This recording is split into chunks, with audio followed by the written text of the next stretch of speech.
You guys see Josh Jacobs trying to poach Davante Adams to get him to go back to Green Bay? No, Josh, you made your bed, now lie in it. That was actually my impression of all the angry Raider fans on Twitter that are mad at Josh Jacobs. I'm not one of them.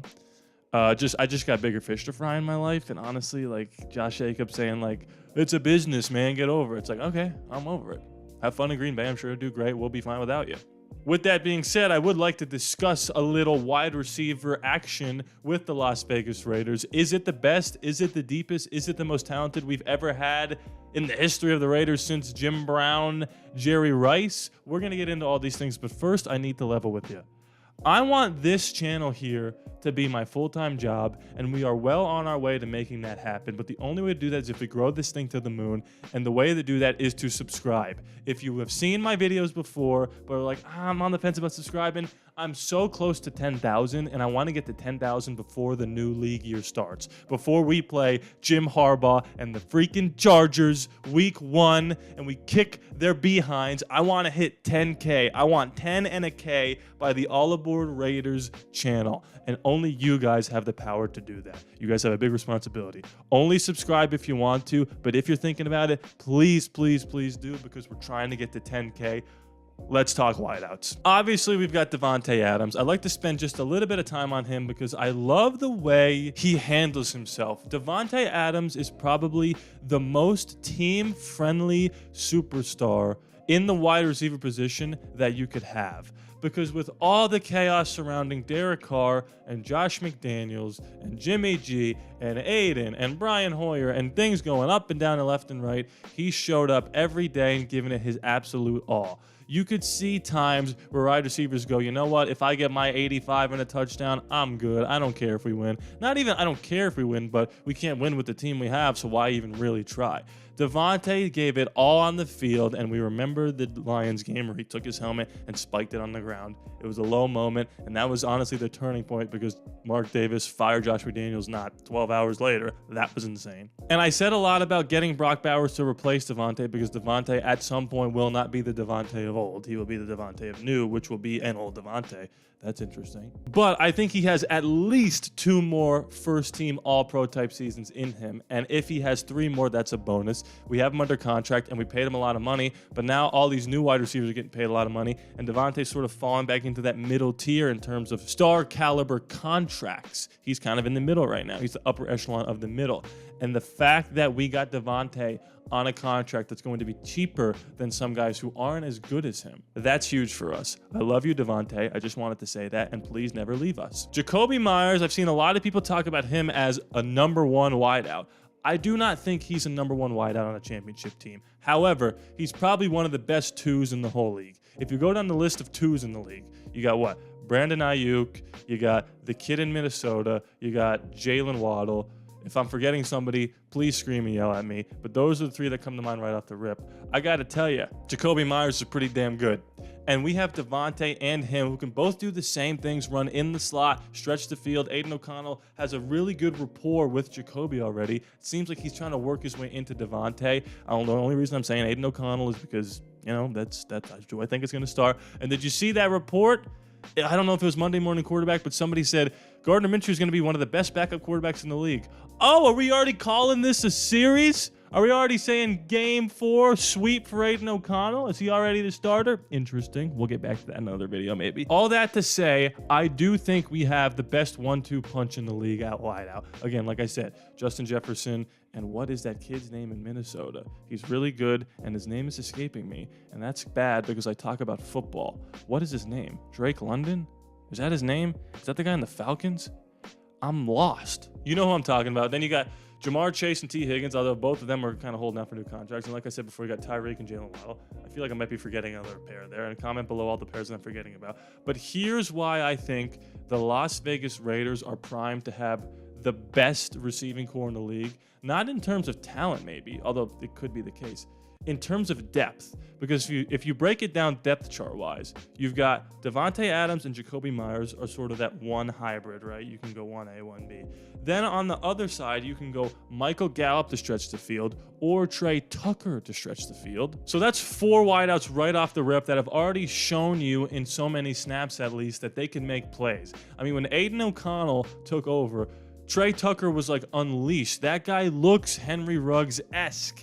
Okay, I got Henry Ruggs' stats right here. His rookie season, he had 26 catches for 452 yards and 2 touchdowns. Now we're going to do Trey Tucker. Trey Tucker had 19 catches for 333 or 331, 2 touchdowns. So kind of similar production. And if Trey Tucker, who's in the number 11, I don't know if he's going to change it, can take that next step to be the deep threat over the top, and you've got Davante and Jacobie on the outsides, and when one of them needs a bro. When one of them needs a blow, you bring in a Michael Gallup. How many people can bring in a Michael Gallup or a Guyton to fill the void of a Davante or Jacobie when they get hurt or when they're tired? That's why I think we're not talking enough about this receiving core, because the talent is the talent. But in terms of winning football games late in the season and when it's cold and when people are getting hurt, it's about depth. That's why we bolstered the line with a bunch of new pieces. That's why we're flooding the defensive line with new pieces. And that's why we're going and getting guys like Michael Gallup and Darius Guyton. And then you've still got guys on the depth chart that might make plays in the preseason. Some undrafted guys, some guys like Dylan Laube or Amir Abdullah can catch a lot of balls out of the backfield. We'll see if Zamir White gets some screen passes. And we haven't even discussed the 3 tight ends. Yes, 3, because not only do we have Michael Mayer and Brock Bowers, but we have Harrison Bryant, who was a starter for a while for other teams he's played for. So here's what I want from you, and this video's not over. I'm not doing the like and subscribe, whatever, blah, blah, blah. I want you guys to comment this. Where does the Raiders wide receiving core rank among the league's best? And comment below your order of where we are in terms of receiving cores. Is it the Bengals who have the best one? Is it the Dolphins? Is it the Vikings? Am I forgetting ones? I'm sure I am. Comment below, let me know your thoughts on how we're going to use Trey Tucker versus Michael Gallup versus Davante versus Jacobie. I don't know if you guys saw this, but during the Super Bowl, Aiden O'Connell was making the rounds doing interviews for some company, and right next to him was Jacobie Meyers. Jacobie Meyers had a lot of good games with Aiden O'Connell. Jimmy G also, but Aiden O'Connell and him seem to be like this. And like I said, I believe Aiden's going to win the job only because he's going to elevate his game to another level. I think he's going to be way better. Not maybe way better than Gardner, but better enough to win the job. But also because he's had time in the offseason to work out with all these wide receivers. And I think you can tell that guys like Jacobie and Davante are okay playing with him, and guys like Davante aren't like, trade me, we can't win with Aiden, because they know how accurate Aiden O'Connell is. When Jimmy G was in the game, there was a chance you can get a ball that would put you in the hospital. He didn't care if there was a free safety over the middle. He was going to get you murdered to complete a football pass. And I think they know how pinpoint accurate, if nothing else, Aiden O'Connell is. He lacks some mobility. Maybe he lacks an awareness in the pocket, things that can be improved. But how accurate he is going to be key, because he cannot be bad this year. There are no excuses for the quarterback of the Las Vegas Raiders in terms of decision making and accuracy, because these guys are going to be running wide open.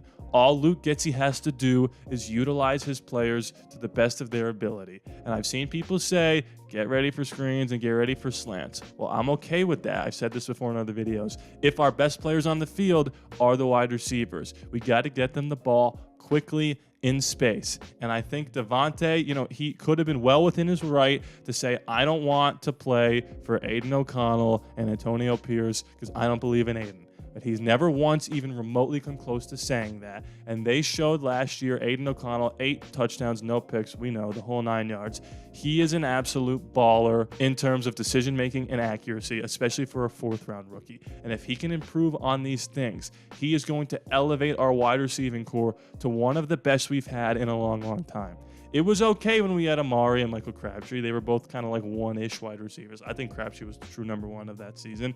We had guys like Andre Holmes and Bryce Butler and Seth Roberts making plays. But we've never had depth like this with Davante, with Jacobie, with Michael Gallup, Trey Tucker, DJ Turner, Wilkerson, Guyton. We've got guys ready to make plays. And I am so excited to see how the offense is utilized. You've also got guys like Marvin Lewis and Joe Philbin who know how to use different people and get them open. So if Luke Getsy is maybe having a hard time, he could lean on these former head coaches who have had offensive success in other systems, which is another plus on AP. AP bringing these guys in is huge for the team, and I only think it's going to help us moving forward. So that's my take on the wide receiving core. I think it is one of the best in the league. I don't know if it is the best in the league. It's not the most talented, but it is the deepest without question. Comment below, let me know your thoughts. Check out the Patreon, patreon.com/ALLaBorde Raiders. You get Discord access, ad-free content, exclusive content, early videos. You can vote in polls. I guess you could do that on here too, so scratch the voting polls part. If you don't want to do that, don't have the means, that's okay. You're doing just enough by watching the video, dropping likes. It really does help. Let's get to 10,000 subscribers. Please be sure to subscribe. It is free after all, no charge to you. I love you guys, and I'll see you next time.